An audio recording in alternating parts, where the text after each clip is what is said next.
İkinci məsələ, biz demokratik mübarizə aparan qüvvənin pulu olmalıdır. Bu pul maliyyəsi. Churchill dedi ki, siyasətin yarısı puldur. Bu pul iki yolla gələ bilər. Bir, xarici dövlətlərdən biz o pulu ala bilərik, PKK kimi. Onda biz o xarici dövlətlərin əlində alət olur. Bir, xalq siyasi partiyaları maliyyələşdirir. Gəlin bu televizyon qabağında oturan bütün Azərbaycan vətəndaşlarına Qurana at verib bir dənə sual vermez. Kimin ağlından keçib ki, demirəm ha verib, kimin ağlından keçib ki, aparsın hansısa bir partiya 5 manat yana versin. Bəlkə də keçibsiz, çağırış eləmişsiniz mi? Mən deyirəm ki, bir dəqiqə, mən deyirəm ki, mən demirəm ki, keçib. Deyirəm ki, vicdanınızı əlinizə qoyun, hər bir məni qulaq asan adam. Bu, mənə lağ eləyən var, ha ki, oyuncaq mı?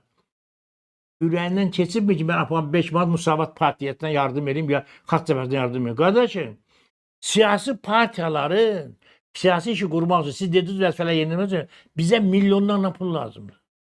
Kimsədir? Bir dənə mən gedib Lənkəranda iclas keçirmək üçün ən azı 300 manat pul lazımdır.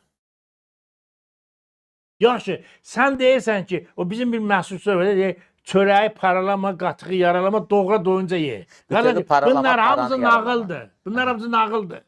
Biz də baxırıq, hə, maliyyə imkanlarımız yoxdur, beynəlxalq dəstəyimiz yoxdur. O da nə etməliyik? Onda mübarizəmizi aşağı səviyyə salmalıyıq.